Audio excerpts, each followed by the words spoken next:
দুপুর গড়িয়ে বিকেল নামছে, দিনের ব্যস্ততাও ধীরে ধীরে থেমে আসছে এই চরে।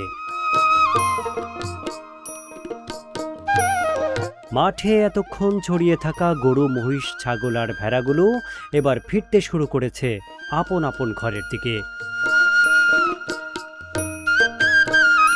রাখাল বালকেরা একে একে পশুগুলোকে জড়ো করছেন। দিনের শেষ আলোয় মাঠের পথ ধরে এগিয়ে আসছে এক একটি পাল। সামনে ছোট্ট নদী, এপারে তাদের চর, ওপারে তাদের বসতি।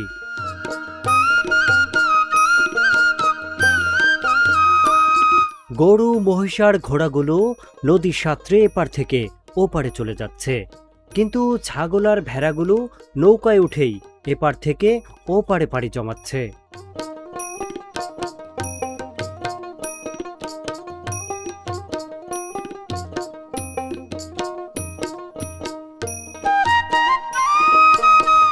সন্ধ্যাবেলায় যেমন গবাদি পশুদের ঘরে ফেরার তারা, তেমনি এই চর থেকে যে পুরুষ মহিলারা হাটে বাজারে গিয়েছিল তারাও ফিরছে আপন নিরে।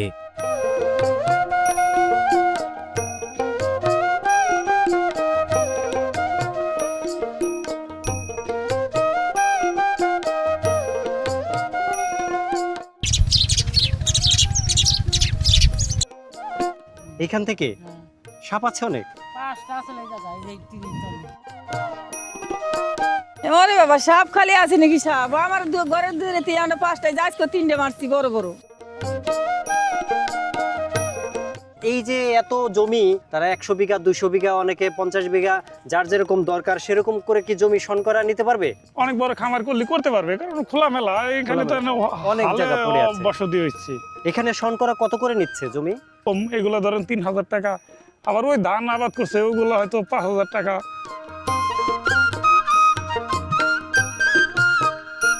আগে নিজে কষ্ট করে ছোট ভাই বোন মানুষ করছি, এখন নিজের সংসারে চালাই ফেলনি। আমার এই বেশটার তো বয়স অনেক হয়ে গেছে, আমার তার বয়স অনেক হয় নাই না। আমার তো এই 3টে বাচ্চা নিয়ে জড়াই জড়াই খাওয়া লাগবে, সেইটা তো আমার করা লাগবে।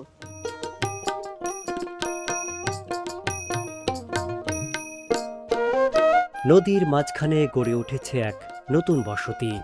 দূর থেকে দেখলে শান্ত নিরিবিলি একটি চর বলেই মনে হয়।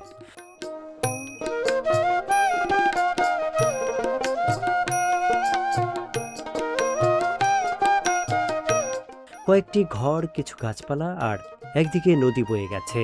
দূর থেকে দেখলে মনে হবে শান্ত প্রকৃতির মাঝে ছোট্ট এক জনপদ, কিন্তু এই কয়েকটি ঘরের ভেতরেই লুকিয়ে আছে এক একটি পরিবারের এক এক রকম গল্প।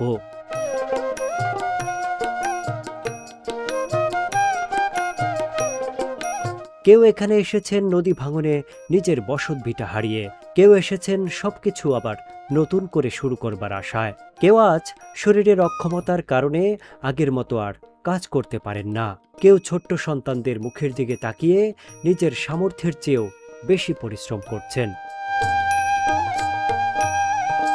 এই চরের প্রায় প্রতিটি বসতভিটার আশেপাশেই নিয়মিত সাপের দেখা মেলে। এখানে নেই কোনো স্কুল, নেই কোনো মসজিদ অথবা চিকিৎসা সেবা পাওয়ার মতন কোনো রকম ব্যবস্থা নেই। নদী পেরিয়ে তাদের ওপারে যেতে হয়। কোনো কোনো পরিবারে আবার কাজ না থাকলে খাবারের ব্যবস্থাও অনিশ্চিত হয়ে পড়ে। তবুও মানুষগুলো এখানেই কেন ঘর বেঁধেছেন? কোথায় ছিল তাদের সেই পুরনো ঘর? কোথায় হারিয়ে গেল তাদের পরিচিত মানুষগুলো? আর সব হারিয়ে এই নতুন চরে এসে তারা কিভাবে জীবন চালাচ্ছেন?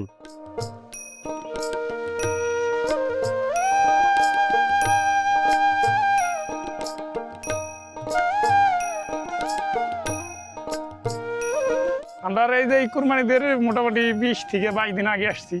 কোরবানির ঈদের আগ ডাক এখানে চলে আসছে। হ্যাঁ হ্যাঁ, আমরা চেষ্টা করছিলাম যে কুরবানিদের পরে আসবো, কিন্তু ওই দিকের যে পরিস্থিতি আবার মাঝে মাঝে ভাঙে, পরে ওই ডরে আবার কি করবো, ঈদের পরে নানে পুস্তক নিয়ে আবার ঈদের আগে আমরা এসে বললাম। ঈদের আগে চলে আসছে।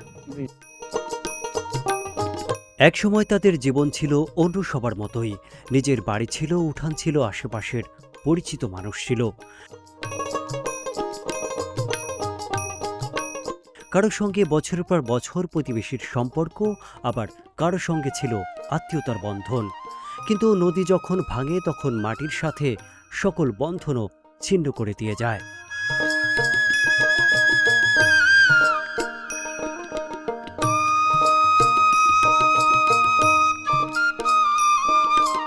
এক জায়গায় থেকে আরেক জায়গায় সরে যেতে যেতে শেষ পর্যন্ত কেউ কেউ এসে থেমেছেন এই নতুন চরে। এখানে আবার নতুন করে ঘর তুলেছেন, দেখছেন আবার নতুন করে স্বপ্ন। তবে নতুন জায়গায় এসে তাদের সামনে অপেক্ষা করছে নতুন কিছু সংকট। ওরে বাবা, সাপ খালি আছে নাকি? সাপ আমার ঘরের দূরে আমরা 5টায় আজকে 3টে মারছি, বড় বড়। হ্যাঁ, আজকেও 3টে মারছি, আর 2টে পাইনি। কি তাহলে 5টা ছিল এক জায়গায় মুড়াই, পরে আর 2টে পাইনি। এর মধ্যে আইসি যেদিকে, তারপরের দিনে মনে করেন যে সাপ এটা ঘরের সামনে মারা হয়েছে, মাত্র করে মারছে। কষ্ট হয়ে গেছে, পোকা মাকড় এসে ঢুকছে অনেক। আজকেও 3টে মারা হয়েছে। কি সাপ এখান থেকে? হ্যাঁ, সাপ আছে অনেক? 5টা আছে এই জায়গায়, এই যে টিভির তলে। 5টা সাপ? কি সাপ? আর 2টা আছে গুপ্তি সাপ, একটা আছে হলো 2টা গোক্কু সাপ আর দারাস সাপ। দারাস সাপ আর হলো রাসেল ভাইপার ছিল না? রাসেল পাইপার মারছিল 3 দিন আগে। এর মধ্যে একটা মারছি সামনে, আর বারান্দার সামনে মনে করেন যে বড় একটা 3.5 হাত সাপও একটা, 5-6 আছে। তাই নাকি? হ্যাঁ, 5-6 আছে। তো সাপ নিয়ে এরকম মোটা মোটা একটা সাপ।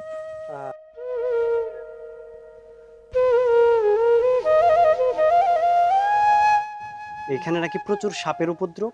হ্যাঁ, এই যে ওই যে জায়গাতে কে বললো যে 4টে মারছি। 4টা সাপ? হ্যাঁ, তো এত সাপের মধ্যে এখানে যদি কলা বাগান হয় বিশাল বিশাল, তাহলে তো এখানে আসলে আপনাদের জন্য খুবই মুশকিল হয়ে যাচ্ছে। তাও একটা নাকি মনে করেন বল চাপা, হুম, বল চাপা এটা সাপ। ওই যে সেই রাসেল ভাইপার গুলা, যেগুলো ওই যে হ্যাঁ, বল হয়ে যে হ্যাঁ, হ্যাঁ, এই সবল যে মারে। ওই যে গ্রাম তো মারছে সেদিন কি একটা বল চাপা 3 হাত। আচ্ছা, 3 হাত। হ্যাঁ,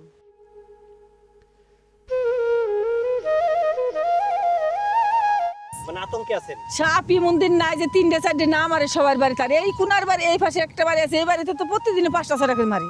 হ্যাঁ হ্যাঁ, 5টা-6টা করে প্রতিদিনই 5টা-6টা করে মারে। 5টা-6টা করে প্রতিদিন মারতেছে। আজকে 3টে মারছি আমাকে দিতে। ওই এর মধ্যে একটা মারছি সামনে, আর বারান্দার সামনে মনে করেন যে বড় একটা 3.5 হাত।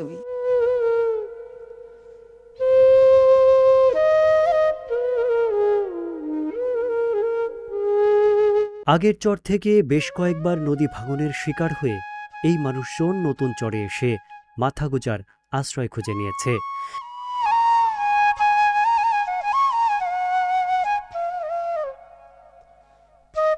কেউ 5 বার, কেউ বা 10 বার নদী ভাঙনের শিকার হয়েছে, তারাই এই চরে নতুন বসতি গড়েছে।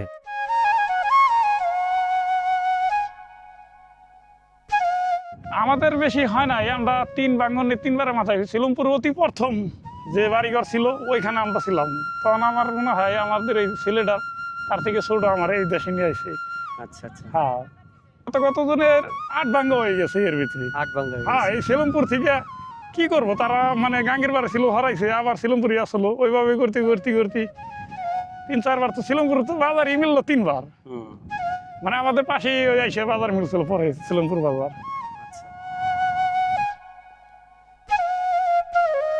চরের মানুষজন নদী ভাঙনের শিকার হয়ে এক জায়গায় থেকে অন্য জায়গায় খুবই দ্রুত স্থানান্তরিত হয়। কিন্তু চরের এই মানুষজন নতুন পরিবেশে গিয়ে তাদের কি ভালো লাগে? অঞ্চলে ভাই এক জায়গায় থাকার পরে এলো ভালো মন্দর পরিবেশ। এই যে এখন এই যে আমরা যারা আইসি পিরাই আমরা ওইদিকে ছিলাম, এই বসতি আমাকে ওইখানে ছিল, তারপর আশেপাশে কিছু লোক বাইরের আছে। এই জন্যই আমরা এই জন্যই ভালো, এখন লাগলে খারাপ লাগলে ওই ভালোটা খারাপটা লাগে না, ভালো লাগাই নিচ্ছেন। হ্যাঁ। এই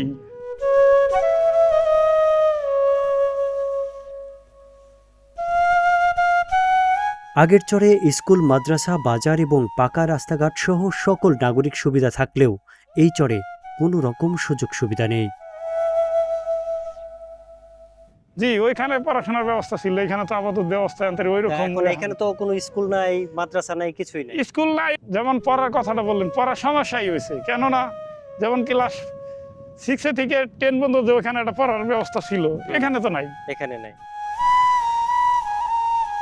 এই চরের মানুষের জীবনযুদ্ধের আরেকটি গল্প জহির ব্যাপারীর। একসময় শ্রমিকের কাজ করতেন তিনি। মাথায় মাটির বোঝা বহন করে যা আয় করতেন তা দিয়ে চলত তার সংসার। কিন্তু একদিন কাজ করতে গিয়েই সেই মাটির বোঝা তার পায়ের উপর পড়ে। পায়ের কয়েকটি হাড় ভেঙে যাওয়ায় সেই পা আর কোনোদিনই স্বাভাবিক হয়নি। আজও বাঁকা হয়ে থাকা সেই পা নিয়েই তাকে ক্র্যাচে ভর করে চলতে হয়। যে কাজ তার জীবিকার প্রধান অবলম্বন ছিল, সেই ভারী শ্রম এখন আর তার পক্ষে কোনোভাবেই সম্ভব নয়। একসময় যৌথ পরিবারের বিশাল পরিবারটি একাই সামলাতেন জহির ব্যাপারী। এখন তার ছোট্ট একটি সংসার চালাতেও তিনি হিমশিম খাচ্ছেন।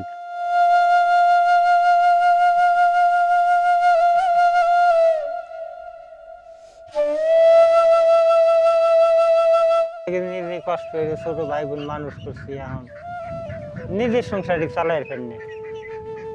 আর পাও ভাঙছে আচার খেয়ে পাও ভাঙার পরে কিভাবে পাটা ভাঙলো, কিভাবে আচার খেলেন? এই মাঠের জাহানি আচার খেয়েছি। মাটির ঝাঁকা, হ্যাঁ, মাটি মাথায় করে অন্যের বাড়িতে, হ্যাঁ, অন্যের বাড়িতে কাজ অন্যের করতে বাড়িতে গিয়ে? কাজ করে যায়। বিভিন্ন চর থেকে নদী ভাঙনের শিকার মানুষগুলো এই চরে এসে নতুন করে তাদের বসতি স্থাপন করেছে।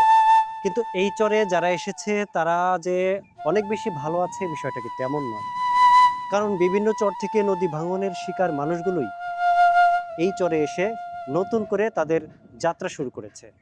এবং সেখানে কিছু বিত্তবান লোকজন রয়েছে, অর্থাৎ যারা একটু সচ্ছল সেরকম লোকজন রয়েছে, যারা একেবারে মানবেতর জীবনযাপন করে, একেবারে অসচ্ছল এরকম লোকজন রয়েছে। আমার পাশে যে লোকটিকে দেখতে পাচ্ছেন, উনি একজন বিকলাঙ্গ, শারীরিক বিকলাঙ্গ লোক। ওনাকে প্রতিবন্ধী বলা যাবে না, কারণ উনি অ্যাক্সিডেন্টে ওনার পাটা ভেঙে গেছে এবং কয়েকটা বাঁকা হয়ে বর্তমানে একেবারে অক্ষম। সে কোনো রকম ভারী কোনো কাজ বা শক্ত কোনো কাজ করতে পারছে না। হ্যাঁ, তিনি দাঁড়িয়ে থেকে বা বসে থেকে যে ধরনের কাজ সেগুলো কিন্তু টুকটাক একটু করতে পারে। কিন্তু আপনার পাটা যদি আমাদেরকে একটু দেখান, পাটা একটু দেখতে চাই। পাটা একেবারে এখান থেকে এইদিকে বাঁকা হয়ে ওইদিকে গেছে। এই পাটা ঠিক আছে, শুধু একটা পা বাঁকা হয়ে গেছে। এই পা ঠিক আছে বলে আপনি একটু একটু হ্যাঁ, র্যাচে ভর দিয়ে হাঁটতে পারেন। হ্যাঁ। এখন আপনার বর্তমান অবস্থা কেমন? আপনি কিভাবে চলছেন? আপনার সংসার কিভাবে চলছে? চলার মধ্যে ট্রাক্টর কাজ বসা নিরিনে কাজ করলে করি, না পাইলে এইভাবেই ট্রাক্টর রকম চলবে। মানে মানুষের ক্ষেতের মধ্যে যে ক্ষেত নিড়ানি বা হ্যাঁ, ই করে এই ধরনের কাজ নিরিনে কাজ পাইলে করি, আর না পাইলে বাড়ি। শক্ত কোনো বোঝা নেওয়া বা না। হেঁটে যাওয়া এই ধরনের কাজ তো আপনার না, পক্ষে সম্ভব না। এগুলো সম্ভব না। আপনার নামটা হলো আমার নাম জহির ব্যাপারী, জহির ব্যাপারী। উনি হলো জহির ব্যাপারী। ওনার আমার খেয়াতি ব্যাপারী। বাড়ি, আপনার বাড়ি ছিল আগে সেলিমপুর চরে, হ্যাঁ, সেলিমপুর চরে, জয়পুর চর। জয়পুর চর, মানে সেলিমপুরের পাশাপাশি যে চরটি জয়পুর চর, সেই চরে ওনাদের পূর্বপুরুষদের ভিটে মাটি ওখানে ছিল। ওখান থেকে ভেঙে তারা এই কবিরপুর চরে নতুন করে বসতি স্থাপন করেছে। কিন্তু এখানে এসে তারা ভালো নেই এইরকম মানুষ যারা আসলে শারীরিকভাবে অক্ষম, শারীরিকভাবে বিকলাঙ্গ, তাদের কিন্তু আসলে সব ধরনের কাজে মানানসই না। তারা কাজ করে পারলি খাইয়ে পারি, কাজ না করে পারলি একরকম না খাই থাকা নাকি, আওলাদ করে এনে খাই, পরে আবার কাজ করে পারলে এনে দিই, এইভাবে চলি। না খাই থাকা নাগে, কেউ কাছে যদি আওলাদ পাই তো লাইনে না খাওয়া নাগে, পরে আবার কাজ করে এনে দেওয়া নাগে। আবার এরকম আছে একজন দেয়, যাও তুমি খাইয়ে বাঁচোগে।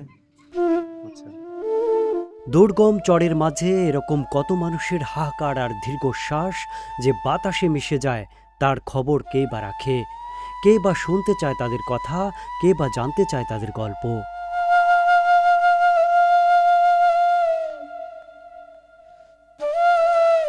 তো বর্তমানে উনি আসলে অনেকটা দয়া বা অনুগ্রহেই বেঁচে আছেন। মানুষের যারা আসলে দয়া বা অনুগ্রহ করছেন ওনাকে, তারা হয়তো অনেক সময় সাহায্যের হাত বাড়িয়ে দিচ্ছেন।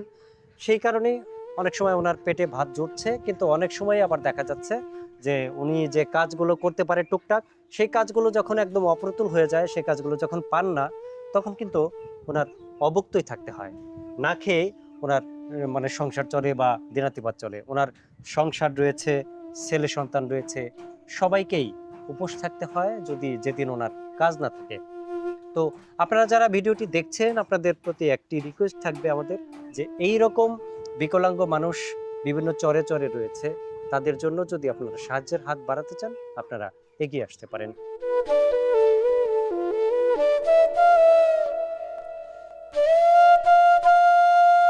এই চরে জহির ব্যাপারীর মতো আরো অনেক পরিবার আছে যাদের প্রতিদিনের সংসার চলে সামান্য কিছু আয় দিয়ে। এমন একটি পরিবারের কর্তা বয়সের ভারে একেবারে নুইয়ে পড়েছেন। সে এখন আর আগের মতো কর্মক্ষম নন। নানান রকম শারীরিক সমস্যায় জর্জরিত, এখন আর কাজ করতে পারেন না তিনি। কিন্তু ঘরের মধ্যে এখনো ছোট ছোট সন্তান, তাদের প্রয়োজন থেমে নেই। ফলে সংসার চালানোর দায়িত্ব এসে পড়েছে তার স্ত্রীর উপর।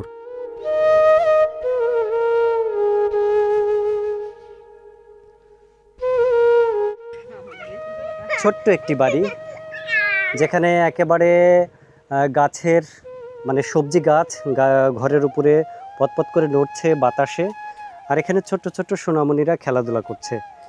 এরকম একটা শান্তির নীড়ে এই আপা বসবাস করে। আপা, এই চরে আসছেন কয় বছর যাবত? কয় বছর? 1 বছর হয় নাই।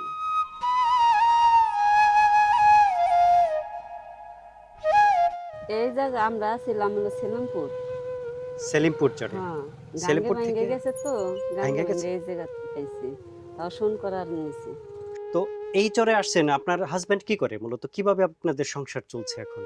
এখন সংসারে এমনি কাজ করে, এমনি মানুষের বাড়ির কাজ করে তাই মানে চলতেছে। কামলাপুরের দেয়, হ্যাঁ, কামলাপুরের দিয়ে কোনোভাবে সংসার চলছে। হ্যাঁ, এইভাবেই আপনার চলছে। সংসারে সন্তান আদি হলো 3 জন। 3 জন বাচ্চা। 3 জন বাচ্চা নিয়ে আপনাদের এই ছোট্ট সংসার সামলাতে এখন কষ্ট হচ্ছে, যেহেতু আমার দিনমজুর। স্বামী এখন দেখেন নাই তো, এখন বর্তমানে তো যে উনার নাগাল অসহী। উনি যে গল্প করলো না, ওইভাবে উনি ছোট ভাই বোন বিয়ে দা দিয়ে এই যে অবজেরে এই যে মনে করবেন আমার আইনে এই সংসারীরা করছে, বুঝছেন? অনেক দুঃখ উনারও।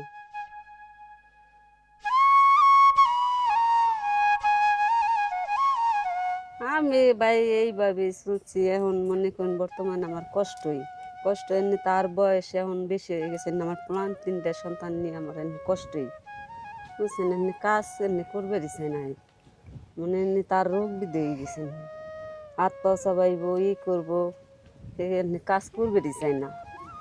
এই মনে বয়স অবস্থা। বেশি হয়ে গেছে। হ্যাঁ, বয়স বেশি হয়ে গেছে, বয়স অনেক বেশি হয়ে গেছে। তাকে ওনার যেভাবে চলছে ফিরছে ওইভাবে মানে এই বেটাও সেইভাবে কষ্টতেই ওনার জীবনটাই কষ্ট, বুঝছেন? এইভাবে চলছে এখন। বর্তমানে কাজ করবে চাই না, হাত পাও চাবাইব ই করবো, কাজ করবে চাই না। এই যে দায়িত্বে করে করবো কি, বাচ্চা 2-3টার তো মানুষ তো করা লাগবে, এই জন্যে এই করে। তোমার বয়স না কাম করার, তারপরও করতেছে। এই অবস্থা চলতেছে, আমি কষ্টই আমার। আমার এই বেশটার তো বয়স মানে অনেক হয়ে গেছে, আমার তার বয়স অনেক হয় নাই না। আমার তো এই 3টা বাচ্চা নিয়ে জড়াই গড়াই খাওয়া লাগবে, সেইটা তো আমার করা লাগবে। এই জন্য বেটা নিয়ে উড়ে উড়ে করতেছি আমার জন্য। তো আপনাদের চিন্তা কি, এই চর থেকে আবার অন্য চরে চলে যাবেন? এখন দেখি বর্তমানে কোনে যাওয়া যায়।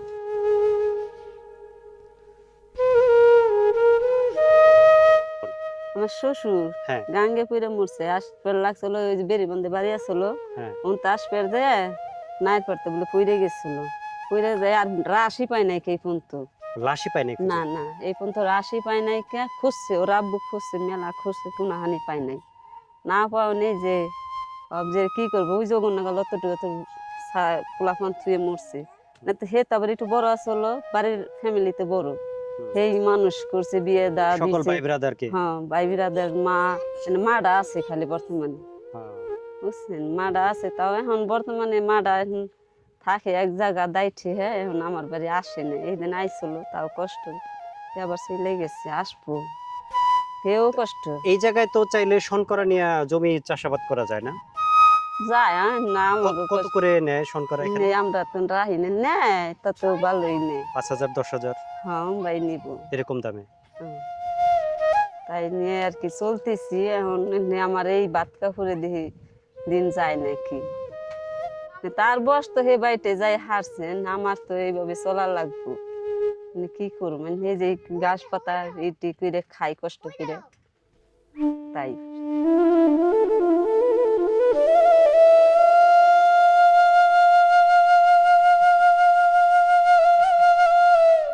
এখন খায় বর্তমানে খাওয়ানো চাল ডাল কিনে খেটে খাইতেছি বুঝছেন খাওয়াটা তরকারি মরকারি কিনে খাওয়া লাগতেছে করা লাগতেছে এখন কষ্ট এই যে মনে করুন আজকে রানবের কিছুই নেই আজ রানবের কিছুই নেই এই যে গেল বর্তমানে মনে করেন উপার গেল সিন্ডিকেট সদাই করবে বাজার করার জন্য? হ্যাঁ বাজার করার জন্য